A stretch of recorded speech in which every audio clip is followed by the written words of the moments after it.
अरे साहब, जिसने भी क्या है ना, तुकपट्टी वाला काम क्या है, अगर हमारे को बोल देना तो इससे अच्छा बना के देता। ए, बातें कम कर और काम जल्दी कर। राखी, राखी,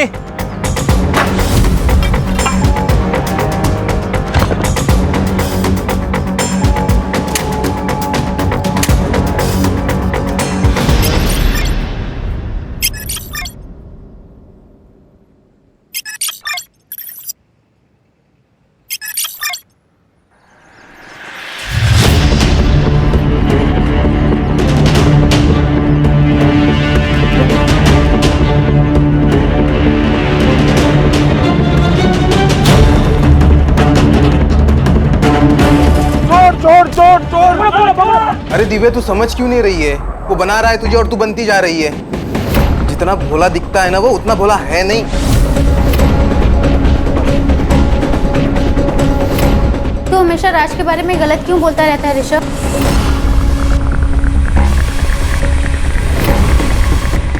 दोस्त हूं ना तेरा, फिक्र करता हूँ तेरी। कभी दोनों आईने के सामने खड़े होके देखो।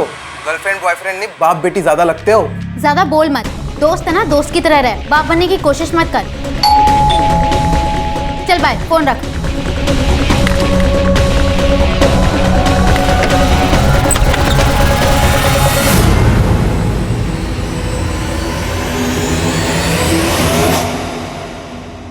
कैसी हो जान? तुम बस बातों के शेर हो। जान की जान भी चली जाएगी ना, तब भी नहीं आओगे। कौन सा बेब अपनी जेब के साथ ऐसा करता है? पूरे एक हफ्ते बाद आए हो। वीकडेज में खाना खाने की फुर्सत नहीं होती। बस स्वीट डिश। स्वीट डिश का क्या? स्वीट डिश खानी है तो आना पड़ेगा। अब आ गया हूँ तो टाइम वेस्ट क्यों कर रही हो? ऋषभ कह रहा था कि तुम अच्छे आदमी नहीं हो। तुम्हें क्या लगता है? तुमसे प्यार करती हूँ। मैं चाहती हूँ कि हम दोनों की शादी हो जाए और सबके मुंह बंद हो जाएं। शादी? हाँ, ऐसे भी तो हम पति पत्नी की तरह रहते हैं। एक घर तुम्हारा दिया हुआ है, तुम मेरा खर्चा उठाते हो, मेरे नखरे उठाते हो, बस नाम देना ही तो बाकी है।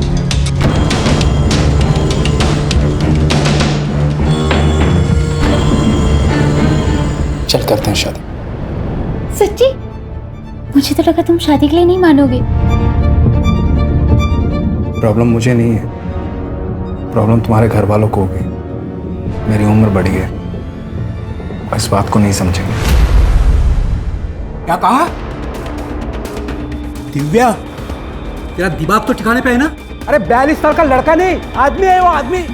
दिव्या, उसकी अगर सही उम्र में शादी हुई होती ना, तो तुम्हारी उम्र की बेटी होते उसे। अरे क्या पता होगी भी। तूने ठीक से सब कुछ चेक किया ना? अरे गांव में बीवी को छुपा के रखा होगा उसने। ऐसा नहीं है काका, उसकी फैमिली में वो और उसके मामा जी ही हैं। वही नहीं, मला ये पटत नहीं है। मेरा बिल्कुल भरोसा नहीं है उस पर। मैंने बोल दिया बस, ये शादी नहीं होगी। काका, मैं आपसे पूछ नहीं रही हूँ, मैं आपको बता रही हूँ। और वैसे भी ये मेरी जिंदगी है, मैं अपने हिसाब से जीऊंगी। वो छोटी नहीं है अभी। हाँ वहीनी, हम तो समझ गए आपकी लड़की गुल खिला के आ गई है। चलाओ तुम्ही। बेटा, मैं सबसे झगड़ रही हूँ तुम्हारे लिए, तुम्हें विश्वास है ना? हाँ माँ।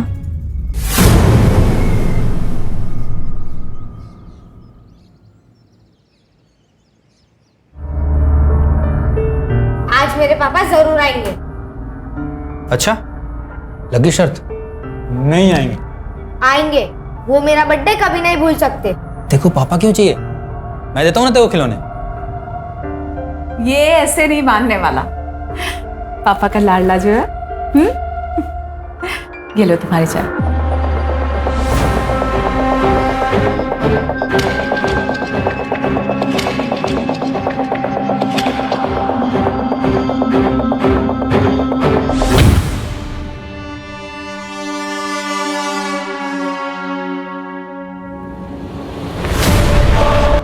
क्या चल रहा है? कौन है ये? पकड़ बेटा, चल अंदर। ये रोशन है, पड़ोस में रहता है। आरव को गिटार सिखाने आता है। आजकल इसके संगीत पे नाचती है तू? मुझसे पूरा नहीं पड़ता तेरा? ऐसी कोई बात नहीं है। आप ये सब सोचते हैं मेरे बारे में?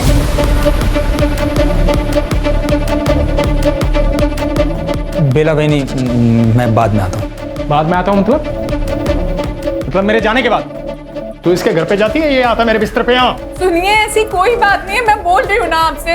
प्लीज मेरी बात का विश्वास कीजिए। अंकल ज्यादा हीरो मत बनो, नहीं तो समझाना ना मुझे भी आता है। तमीज से बात करो, पति है वो मेरे, समझे तुम? देख लिया, ये औकात है तेरी। चल निकल यहाँ से, निकल। बहुत गर्मी है ना तेरे अंदर।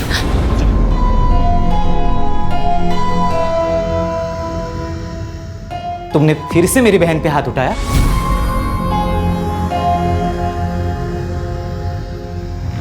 इसलिए तुम खुद को मारने का नाटक कर रहे थे ना? दीदी, कितनी बार समझाऊं मैं तुम्हें? बिच्छू किसी का सगा नहीं होता। विश्वास, तमीज से बात कर। जीजा है वो तेरे। ये जीजा जी जो हफ्ते में सिर्फ एक बार तुमसे मिलने आते और हमेशा तुम्हें पीटते। एक काम करता हूं, मैं ही मार देता हूं। विश्वास, हाथ उठाएगा तू इन पर? हाथ उठाएगा? पहले इन दोनों हाथों से ना कमाना सीख। ये जो घर है ना जिसमें तू रहता है, जिसमें तेरी बहन रहती है, ये इनका घर है। जो खाना खाता है ना तू, वो इनका पैसे का है। बाहर निकल, बाहर निकल। हम दोनों के बीच में आना मत अब।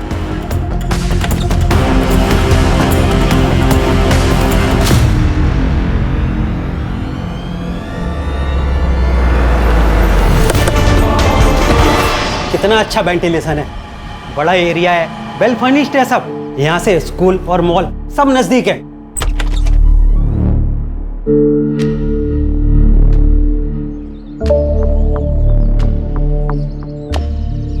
गार्डन तो अच्छा है, घर भी मस्त है, पर ये चबूतरा ऐसे बीच में क्यों बनवाया है?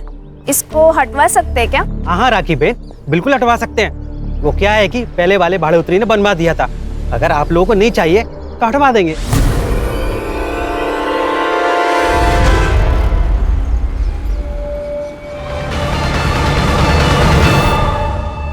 बेटा, भूत तो है, पर जैसे तुम भूत कह रही हो ना, वो तुम्हारे पापा है।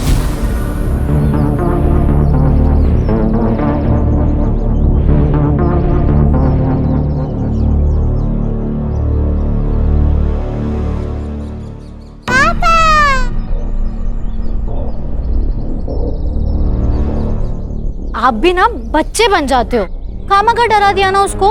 आओ आओ अंदर आओ।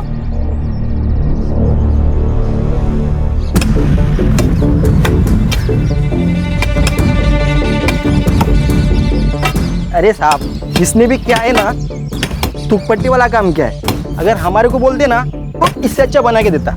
ए, बातें कम कर और काम जल्दी कर। राखी, राखी,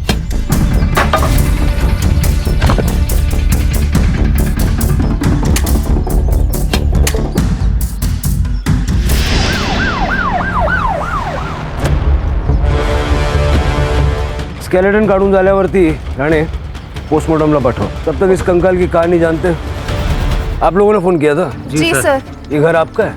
नहीं सर, बस 2 दिन हुए हमें यहाँ आए हुए। घर मालिक को कॉल किया है, वो बस आते ही होंगे।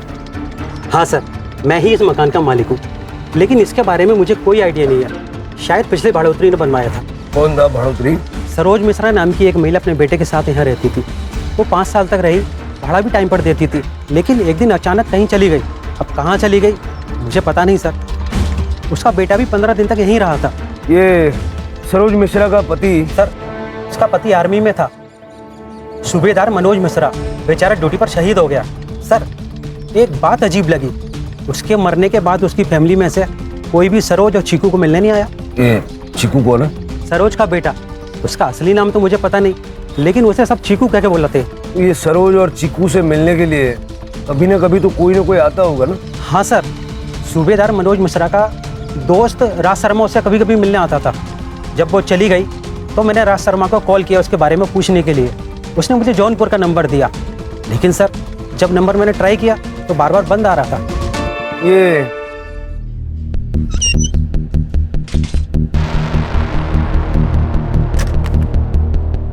सर, ये कमल मिश्रा 40 साल की औरत है और शायद अनपढ़ लगती है।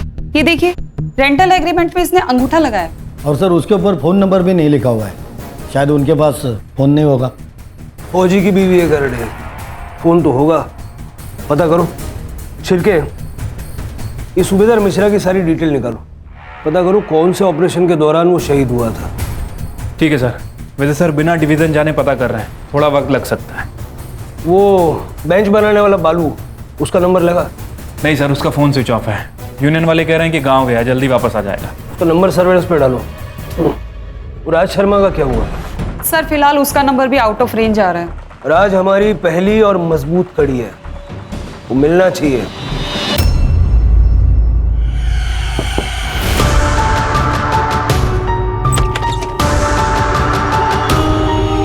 नाक क्यों लाल है? मुझे मतलब फोन क्यों नहीं लग रहा था तुम्हारा? कब से फोन लगाने का ट्राई कर रही हूँ। यू नो व्हाट, तुम्हें मेरी कोई फिक्र ही नहीं है। अरे मेरी बात तो सुनो। किसी दिन मैं कहीं चली जाऊंगी ना, फिर लगाते रहना मुझे फोन। अरे पापा मेरी बात तो सुनो।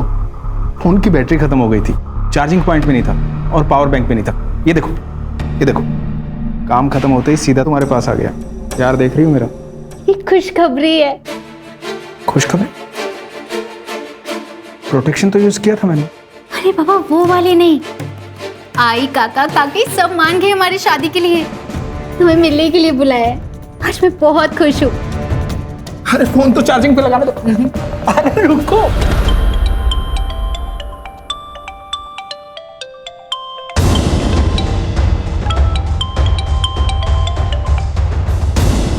हेलो, कौन? राज शर्मा बात कर रहे हो? हाँ बोल रहा हूँ। PSI शिरके बात कर रहा हूँ। गोमती नगर पालघर में रहते हो ना? कहाँ पर हो? तुम्हारे घर पे ताला लगा है। हाँ, वो नाश्ता और दूध लेने के लिए बाहर आया था, अभी आता हूँ। अरे पर सुनिए तो।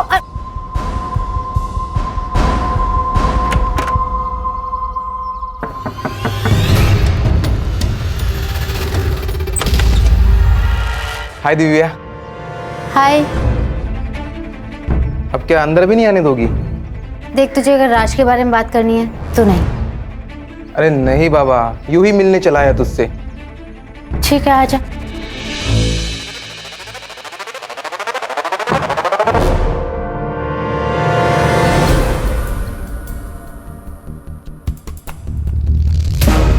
फोन क्यों बंद था तुम्हारा? डिस्ट्रीब्यूशन का धंधा है सर मेरा, वसई से विरार आना जाना लगा रहता है। फोन की चार्जिंग कब खत्म हो जाती है पता ही नहीं चलता। और चार्जिंग में लगाया ही था, साहब का फोन आ गया। सरोज मिश्रा को जानते हैं आप? हाँ साहब, जानता हूँ, दोस्त की बीवी थी। क्या हुआ? वो जहाँ रहती थी उस घर के गार्डन में एक कंकाल मिला है, आपको तो पता ही होगा किसका है। बहुत आना जाना था आपका वहाँ। हाँ सर, लेकिन इस बारे में ज़्यादा नहीं पता। वो सरोज भाभी जब गायब हुई तो मुझे लगा गांव चली गई होगी। मैंने रमणीक को नंबर भी दिया था। उनका बेटा चीकू, वो कहाँ पर है? दया? उससे मेरी ज़्यादा बातचीत थी नहीं साहब। आपके दोस्त की बीवी और बेटा गायब है, आपने कुछ भी नहीं किया? साहब अपने ही धंधे से फुर्सत नहीं मिलती, दुनियादारी को कैसे देखूंगा। मनोज बचपन का दोस्त था साहब मेरा। 30 साल पहले मामा के साथ यहाँ पालघर में आया था बिजनेस करने में। उसके बाद कभी गाँव ही नहीं गया। मनोज से बातचीत होती रहती थी सर। वो आर्मी से रिटायर होने के बाद मेरे बिजनेस में हाथ बटाना चाहता था, इसलिए 5 साल पहले सरोज भाभी और दया को भी बुला लिया था यहाँ। उसके शहीद होने के बाद मैं हर शुक्रवार उनका पता करने जाता था। मनोज कौन सी रेजिमेंट में था? पता नहीं साहब। आपकी फैमिली का? शादी ही नहीं की साहब। क्यों? काम करते करते पता ही नहीं चला साहब, उम्र कब निकल गई। अब तो अपने चड्डी बनियान खुद ही धो लेते हैं। ठीक है, जब तक हमारी कार्रवाई पूरी नहीं हो जाती आप शहर छोड़ के जाइएगा मत। ठीक है साहब।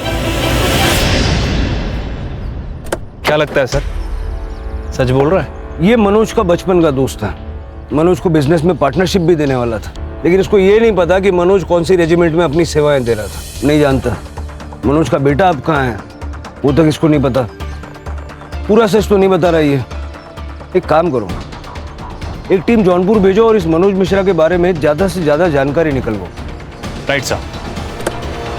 कुछ नहीं, वो रूटीन इंक्वायरी थी एक एम्प्लॉय के बारे में। थैंक गॉड सब कुछ ठीक है। अच्छा सुनो, चलो हम आई बाबा से मिलके आते हैं। अरे क्या यही लगा रखी है, कहीं भागा जा रहा हूँ क्या मैं? मिल लेंगे बाद में। यहाँ जान पर आई पड़ी है और तुम्हें अपनी ही पड़ी है। फोन रखता हूँ मैं, बाद में बात करता हूँ।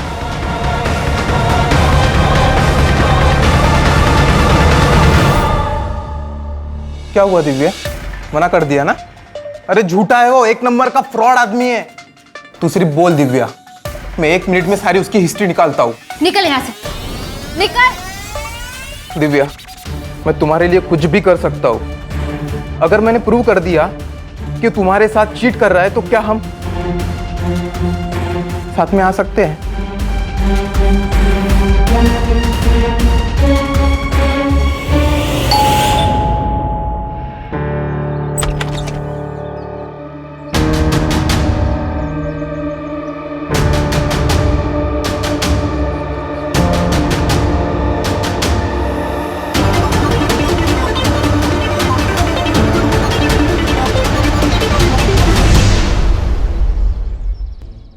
सर, आर्मी हेडक्वार्टर से मेल आया है। उन्होंने कंफर्म किया है कि सूबेदार मनोज मिश्रा 5 साल पहले जम्मू एंड कश्मीर में हुई आतंकवादी मुठभेड़ में शहीद हुए थे। फिलहाल मैंने एड्रेस चेक कर लिया है सर, जौनपुर ही है। मतलब राज शर्मा सच कह रहा था। एक और इंटरेस्टिंग बात सर, फॉरेंसिक टीम ने कंफर्म कर दिया है कि जो स्केलेटन मिला है वो 38 से 40 साल की औरत का है। लेकिन वो कंकाल सरोज मिश्रा का है या नहीं है तो कंफर्म करना होगा। जौनपुर पुलिस से कांटेक्ट करो, देखो किसी रिलेटिव के साथ में डीएनए मैच करा सकते हैं क्या।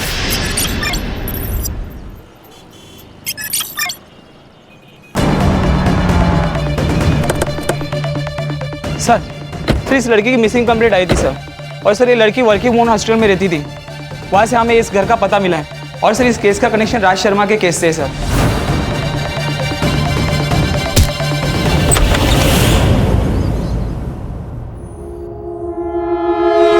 बॉडी की हालत देख के लग रहा है कि मरे हुए 2-3 दिन हो चुके हैं। मतलब ये दरवाजा 2-3 दिन से बंद था। सर ये मोबाइल मिला है, बंद है। डेटा रिकवरी के लिए भेजो, छोटी से छोटी डिटेल चाहिए मुझे, और आसपास के जितने सीसीटीवी कैमरा है सबका पिछले 72 घंटे का फुटेज चाहिए। सर लगता है गला घोट के मारा गया है। सेक्सुअल असॉल्ट हो सकता है सर, पूरी बॉडी पे मारपीट के निशान है। सेमन के ट्रेसेस भी मिले हैं सर। लैंडलॉर्ड कहाँ है?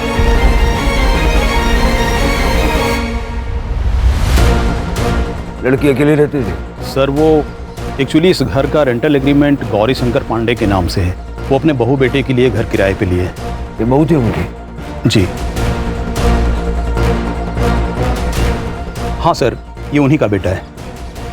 रेंटल एग्रीमेंट की कॉपी और बाकी डिटेल्स इनको दे दीजिए। सर पूरा घर चेक कर लिया, चोरी का मामला तो नहीं है। सारा सामान ज्वेलरी ऐसे कैसे?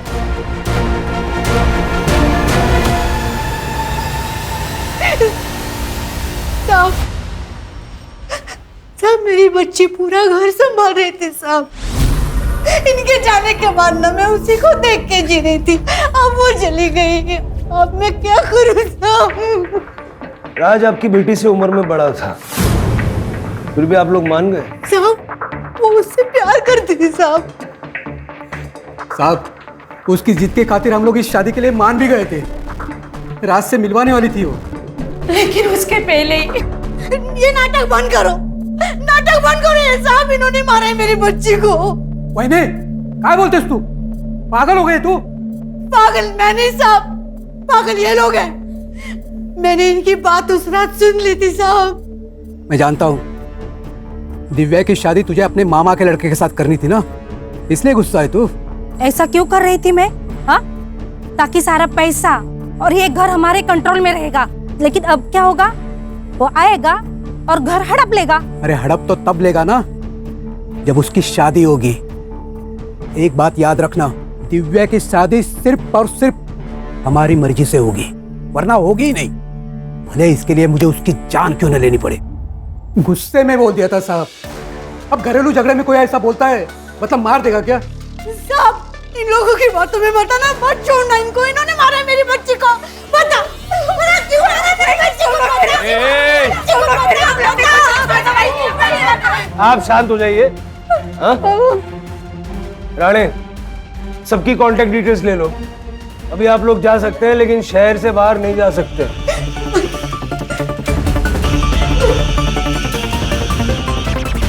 अगर इस दिव्या की माँ की माने तो हो सकता है कि गौरी शंकर के साथ मिलकर उसके चाचा चाची ने उसका मर्डर किया। छिलके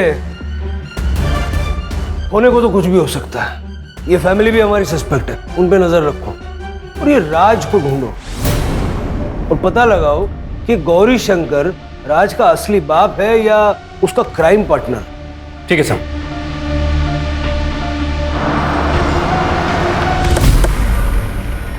सर ये डिग्गू है। जब हम पूछताछ कर रहे थे तो इसने कोई बात बताई हमें। सर बालू नाम का कड़िया हमारे साथ ही काम करता है। जब उस दिन उस लड़की को सीमेंट के चबूतरे में लड़की को गाड़ने की खबर सुनी तभी वो डर के भाग गया था। मैं गाँव जा रहा है। क्यों? वो काम है गाँव में कुछ, सेठ से बोलना मैं बाद में आएगा। ए बीड़ी तो पी के जा। नहीं मैं बाद में।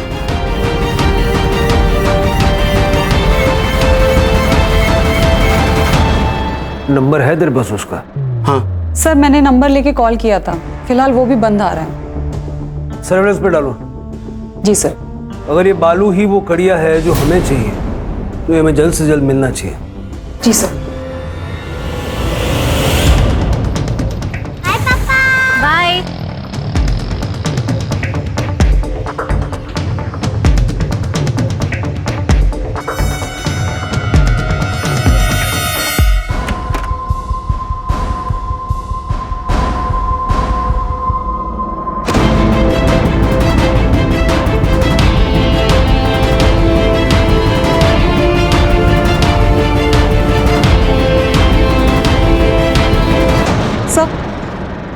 सर ये देखिए, दिव्या के मोबाइल पे वीडियो भेजा गया है। वीडियो भेज के उसे ब्लैकमेल भी किया गया है। ये देखिए सर, इस चैट में दिव्या बार बार वीडियो डिलीट करने के लिए मिन्नतें कर रही है। ये लड़का कौन है? ऋषभ साठे सर। उठाओ इसको। चल बता, क्यों मारा, कैसे मारा, कब मारा? सर मैं तो प्यार करता था दिव्या से, लेकिन वो उस बुढ़े से प्यार करती थी, इसलिए उसका वीडियो बनाकर उसे ब्लैकमेल करता था। मैंने ब्लैकमेल किया उसे, लेकिन इस वीडियो के बदले में मैंने राज से सारे रिश्ते तोड़ने को कहा था, बाकी कुछ नहीं। 2 मिनट लगेंगे तेरा डीएनए टेस्ट करके सारी चीजें खोल के रख देने में। सच बताता हूँ सर, मैंने कुछ नहीं किया सर।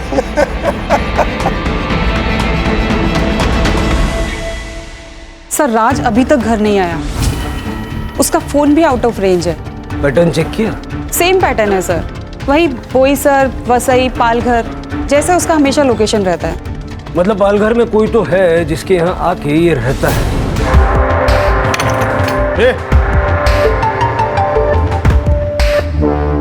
क्या चल रहा है? आप कौन? पुलिस। सर ये चोरी कर रहा था। अरे बोल। अरे नहीं सर, नहीं सर, अपने घर में कोई चोरी करेगा? राज के मामा हैं हम, गौरी शंकर पांडे। राज कहाँ है? वीकेंड पे अकाउंट सेटल करने, डिस्ट्रीब्यूटर से डिस्कशन करने के लिए वसई विराट जाता रहता है। सर बात क्या है? बात यह है कि आप दोनों ने मिलके दिव्या को मारा है। नहीं सर, दिव्या मर चुकी है, ये बात अभी हमें आपसे ही पता चल रही है। हमने नहीं मारा उसे, हम तो मेरठ गए थे। और हम क्यों मारे उसे? अच्छी बच्ची थी दिव्या, हमें नहीं लगता राज ने भी उसे मारा होगा। राज है कहाँ? उसका फोन भी नहीं लग रहा है। अगर उसने कुछ किया नहीं है, बात क्यों रहा है वो? पता नहीं। ये सूबेदार मनोज मिश्रा उसका फ्रेंड है ना? जी सर, दोनों साथ में स्कूल में पढ़ रहे थे, लेकिन मनोज तो 5 साल पहले ही शहीद हो गया था ना। मेरठ में जहाँ ठहरे थे ना, सारा डिटेल इनको बताइएगा। जी सर। चलो धन्यवाद। कमाल है सर, ये गौरी शंकर तो राज का मामा निकला। नजर रखो इस पे शिरके, ये हमें मामा बनाने की कोशिश कर रहा है।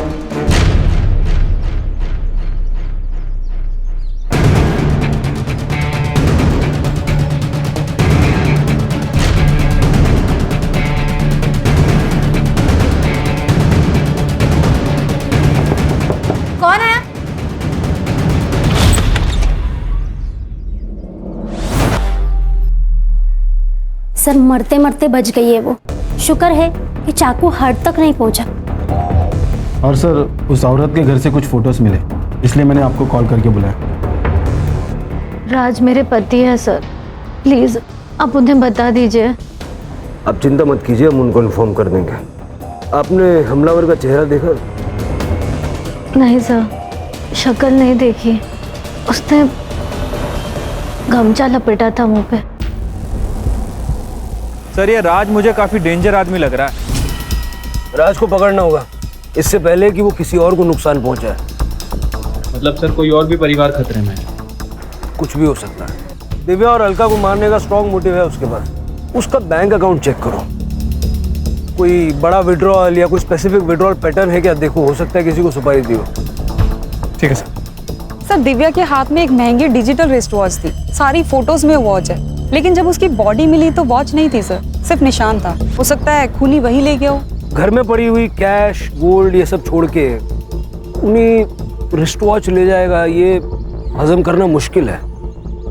लेकिन एक काम करो, ये जितने भी आउटलेट्स होते हैं ना, शॉप्स जो रिफर्बिश्ड वॉचेस बेचते हैं, सेकंड हैंड महंगी घड़ियाँ जो बेचते हैं, उनके वहाँ पता करो ऐसी कोई घड़ी वहाँ बेची गई है क्या। इनका कुछ दिनों से कुछ पता नहीं चल रहा, पता नहीं कहाँ चले गए। हो सकता है विश्वास भाई की बात सही हो, उनका किसी और औरत के साथ भी दुश्मन हो सकता है। अगर ऐसा हुआ तो मैं अपनी जान दे दूंगी। ऐसे आदमी के लिए जान क्यों देना? आप मुझे अच्छी लगती हैं, अगर आप चाहें तो मैं आपका और आरव का दोनों का ख्याल रखना चाहता हूँ। शादी भी करूँगा, मैं आपके लिए कुछ भी कर सकता हूँ, कुछ भी।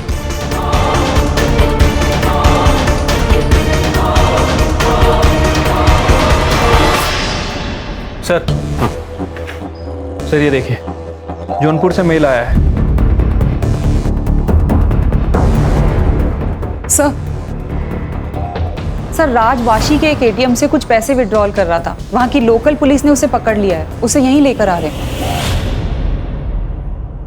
मनोज मिश्रा की बीवी सरोज मिश्रा जिंदा है, जौनपुर में रहती है अपने बच्चे के साथ, और अपनी पूरी जिंदगी में उसने जौनपुर के बाहर कदम तक नहीं रखा।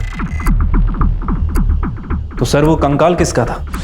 वो कंकाल था लता शर्मा का, इसकी बीवी, जो मेरठ से आई थी।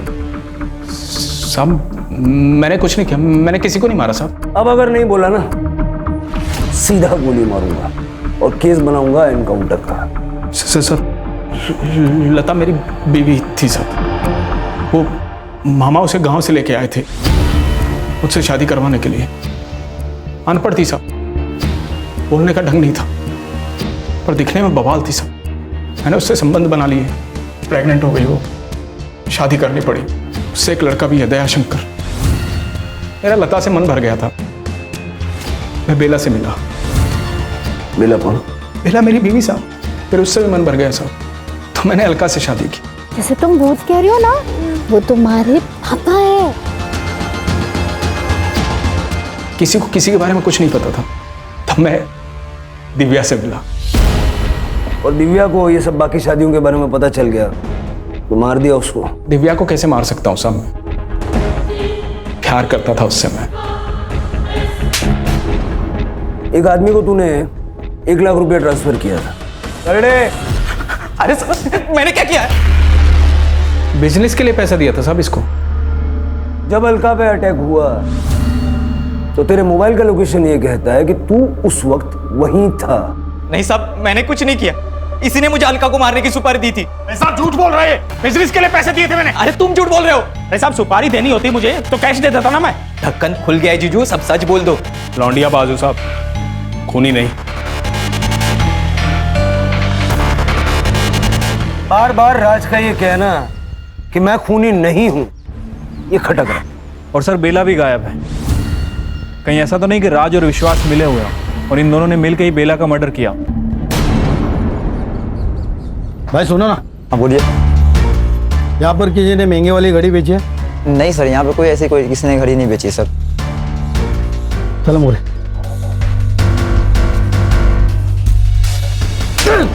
झूठ बोलता है। निकल गाड़ी।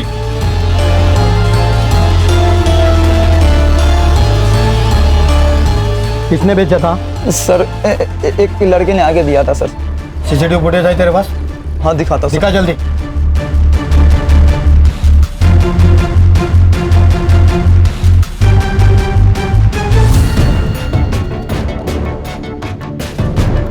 सर मैंने कंफर्म किया है, हाथ दया है।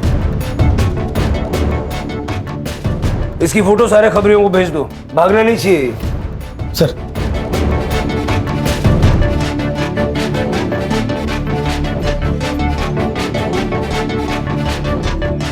हाँ ले बेटा, जेल में नहीं मिलेगा ये सब।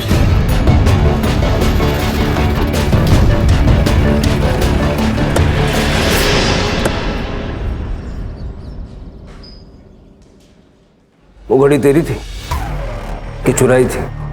देख बेटा, सच बोल दे।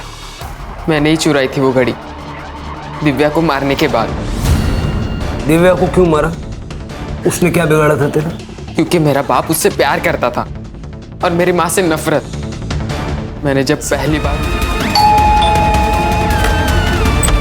और ऐसी घड़ी सिर्फ मैंने टीवी पर देखी थी, इसलिए मैंने उठा ली। तुम्हारी माँ गायब कैसे हुई? नहीं पता।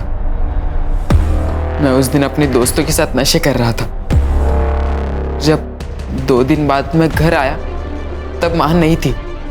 मैंने उसे पागलों की तरह ढूंढा भी, पर वो नहीं आई और रामणिक ने भी मुझे निकाल दिया। लता के अलावा राज की 2 और बीवियां थी और दोनों राज की विक्टिम्स हैं। तुम हमारे पास आ सकते थे, सब कुछ सच सच बता सकते थे। हम सिर्फ गुनहगारों को सजा नहीं दिलवाते, बेकसूर लोगों की, जरूरतमंदों की मदद भी करते हैं। सर जिस कड़िया को हम ढूंढ रहे थे, बालू, उसका फोन ऑन हो गया। बनारस पुलिस ने उसे पकड़ लिया। वो कल सुबह यहाँ लेके आ रहे।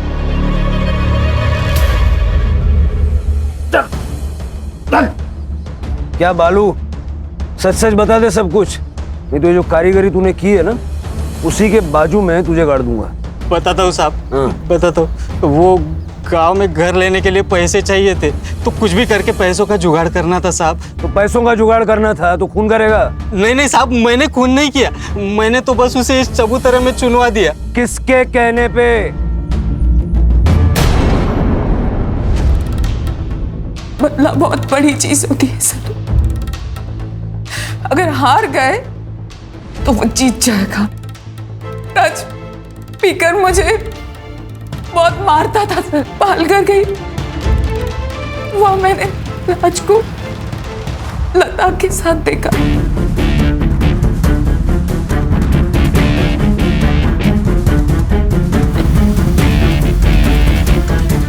बहुत गुस्सा आया मुझे। मैंने सोचा एक बार बात करती हूँ मैं उनसे। जी मैम, मैं नगर पालिका से आई हूँ। मुझे सरकार ने नियुक्त किया है जनगणना के लिए। आप बता सकती हैं कि आपके फैमिली में कौन कौन रहता है? हम, हमारे पति और हमारा एक 15 साल का बिटवा भी है। 3 लोग। जी। आपका नाम मैम? लता शर्मा। लता शर्मा। और आपके पति का नाम मैम? राज शर्मा। फिर मैंने उसे मारने का प्लान बनाया सर। उस रात को मैंने एक फिल्म देखी थी जिसमें वो आदमी उस लाश को पुलिस स्टेशन के नीचे गाड़ देता है। मैंने सोचा मैं भी अब ऐसा ही करूंगी। फिर हमने सब कुछ पता लगाया कि दया कब घर से बाहर जाता है, कब घर में वापस आता है। दया के जाते ही विश्वास घर में घुस गया।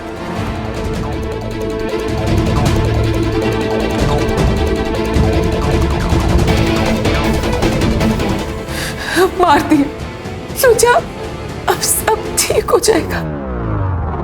फिर पता चला कि राज के तो और 3 परिवार है। फिर मैंने उसका पीछा किया पता लगाने के लिए। तब मैंने पहली बार अलका को देखा।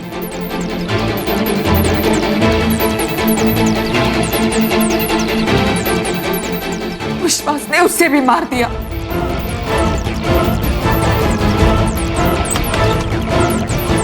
बदकिस्मती से बच गई सर। बदकिस्मती उसकी नहीं थी, तुम्हारी थी।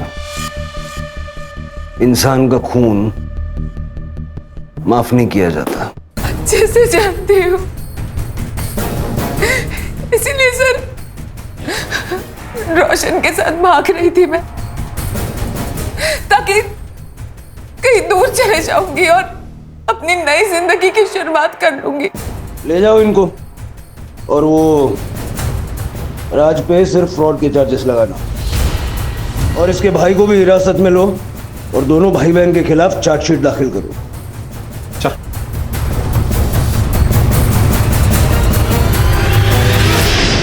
सर ये सब सुन के तो शादी के नाम से भी डर लगता है।